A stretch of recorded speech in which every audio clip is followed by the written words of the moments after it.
Oi, oi. It's your boy Vegan. How's it going? I just wanted to. I went to Twitter, and for some reason I found OC. What's her name? She was like an influencer, a big YouTuber in the vegan community. I think she was a model, so she was doing quite well for herself. Esssena O'Neill, I think her name is. And there was just so many videos. I don't remember what the day was. I think it was 2016, 2017, maybe 2015, that she sort of blew up because she quit media, and then vegans were like mocking her and just saying, you could have, like, everybody was, giving her shit. Just how spoiled she is. Like, Vegan Gains came and said, oh, like how easy her life was, and stuff like that.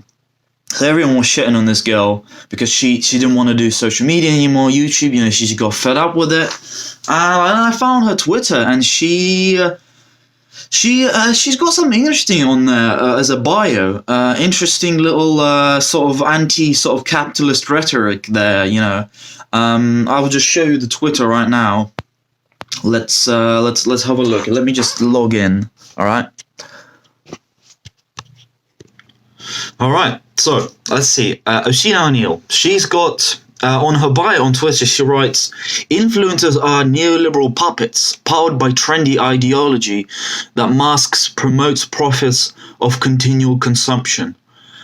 And then she says something about her location: world system theory, coerced labor rules. Now, I'm not familiar with the Walterson world system theory model. It goes something like this. Well, actually, I'm not sure if you can see this, but let's have a little look here.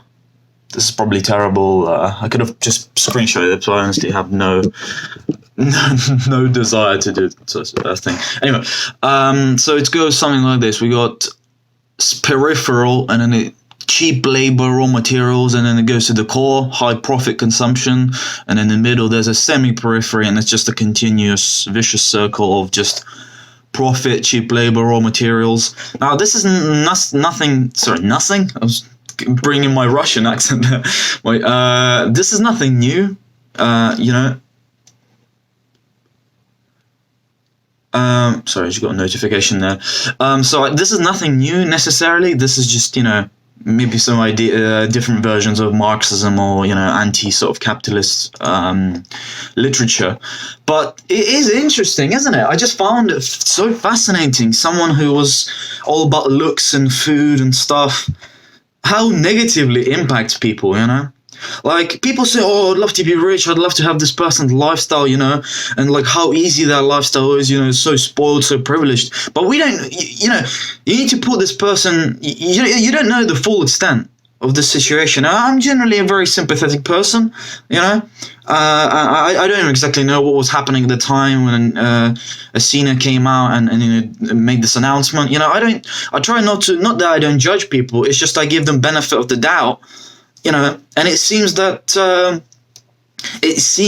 she's changed. It's just that this also brings me to another point. Is like, we're talking to my dad, and just like how books and just in general education have the power to completely change and shift your way of thinking, your reality, your perception of the world. And I just found this very fascinating when I stumble across this profile. And if you go on her website, Authority Within. So she. It's about essays, so she's written essays. There's alienation. So this is again with Marxism. Marx writes about alienation of the working the working class, the proletariat, proletariat. I can't even pronounce it. Who are alienated by the bourgeoisie, who produce goods. Their labor, they produce goods that are worth more than them. This sort of creates an alienation, and the fact that they can't realize self-actualization, which is basically the freedom to pursue your own passions, your interests, and live a life that you see fit. So there's stuff like she says here: authority within different sections. We got neoliberal royalty, alternative discourse, communion, divine design. So it's interesting. It's sort of like philosophy and politics. Let's have a look at what she wrote about alienation. So it's not necessarily. She's got videos there. This is why you feel lost. a bunch of different quotes, from different philosophers and people. Why is there no maximum wage? So this is, a very left wing, if you will, website, which I don't have a problem necessarily with. I'm more of a liberal thinking person myself. But to be honest, I think people will find this content boring. Maybe. I just found this fascinating, and I just want to share it with you because, I'll be honest with you, I'm a fucking nerd, The reason I don't go out that much, you don't seem, or like people who know me personally know that, I don't really drink, I don't really go out clubbing, I never have, because I've always found comfort in books, cycling, fitness, playing games and reading books, and if I do spend time with people and friends, there's only just one or two people. I don't like big crowds, but this is just talking about me. I want to talk about Esssena here, which I just found fascinating. She's retweeting a lot of quotes about poverty. So essentially, she's criticizing the Western liberal democracies, specifically America, which has certainly failed to be a society of equality and justice, because the key two principles of liberal democracy, which USA, the United States tries to be, is founded on the principles of liberty and equality. And obviously, as you can see, there's not much equality in America. But yeah, it's very interesting how people have changed. Give it just a background information on Esssena. She was a model, like I said before. So she obviously saw this neoliberal sort of. She was a neoliberal puppet, if you will, by using her own words. Powdered by trendy ideology, and veganism was a trendy ideology now at the time. But for me, it's not about being trendy. It's about, for me, it's an ideology that sort of resonates with me on a personal level, for the health, for the animals on the planet. The trifecta, the triple threat, if you will. So, yeah, continual consumption. Now, I don't necessarily disagree with her, but because the key problem that Marx diagnoses, the symptom, one of the main problems of capitalism is overproduction. So this continuous growth in production will never have any positive effects, purely down to resources being finite, and then this continued overproduction will lead to the bourgeoisie, the people who have the capital, to create machines. I mean, like we can see now, automation that will create massive unemployment. So yeah, I don't. This is about coerced labor and stuff like that. So this is something I do currently I'm doing in my politics degree, and my ethics. So this is just literally links up so neatly to what I study in university, and something I'm very passionate about. Now, a lot of people, I don't exactly know the full extent of the books and the literature that Sheila O'Neill has read. Maybe if she does a literature review, I can sort of assess what kind of inspiration she's getting from. But I can see where she's leaning from. But people, generally, even if you go to America or most Western European countries, they don't really fully understand what communism is. They don't fully understand what socialism is. Even though there are different sort of versions and interpretations of Marx was saying, and they don't really fully understand what liberal democracy is. If you look at supporters of Trump right now, then Trump is not promoting a liberal democratic society, or was promoting. Not that I support the Biden administration in any way.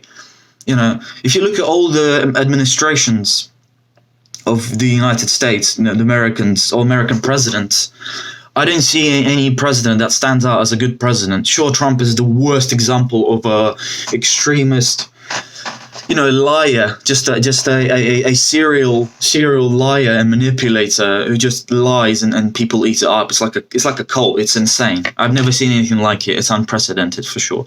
But I just find any administration, the Democratic or Republican administrations have always had some sort of corruption involved in there, and they don't fully represent my ideas of what a liberal democracy would look like.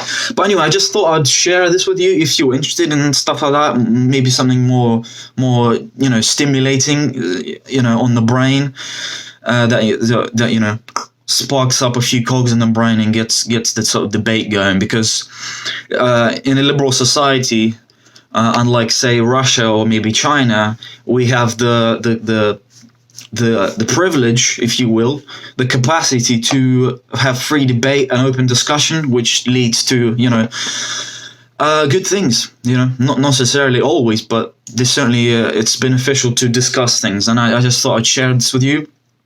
But yeah, good on you, Esssena. I guess you've certainly changed the tide, from this sort of shallow,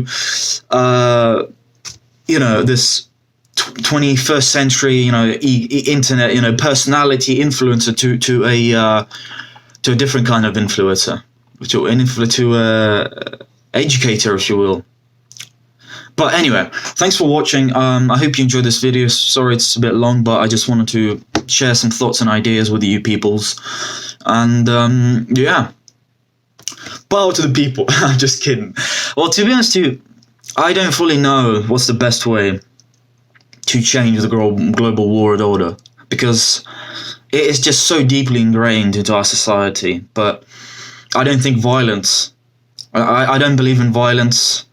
I don't believe in extreme excessive force like you see the left wing and the right wing people do. I don't believe in that, and I definitely don't support that. I find it not the way to do it, because if you want to build sustainable foundations of a better society, you need to use the means, the correct means, to establish that foundation. And I find that your Antifas, your Proud Boys, all your extremist groups, I find them flawed. I find them in a ways almost populist-like. Like if you look at Antifa, it's almost like the opposite of it's almost opposite of xenophobic populism. I find them the opposite of extreme right-wing radicals. I find them radicals. I find them both flawed. And I honestly don't care what these people think, but they use violence and threats, both of these groups and many other groups. If they use violence, I don't find it appropriate. I find the best way is to, one, the way you use money. So money is essentially freedom and power, it has potential to change things. And two, working within the system to, I don't know. I mean, this is another video for another day, but anyway, Esssena O'Neill, whatever your name is, nice to see people change. Not that what you were doing was necessarily wrong. If you were promoting a vegan lifestyle, I generally find that a good cause, regardless of what kind of masked ideology you got there. To be honest, I find the vegan ideology, if you want to call it that, the best ideology in my opinion. And it doesn't necessarily, with veganism, you don't necessarily need continued consumption, It's not a set in stone ideology, you can adapt and change things, and interpret things different ways. So it doesn't necessarily lead to overproduction or excessive consumption, And even if it does, you could potentially sustain the current population that lives right now on said ideology. It's sustainable. This ideology leads to sustainability. Anyway, thanks for watching. I appreciate it.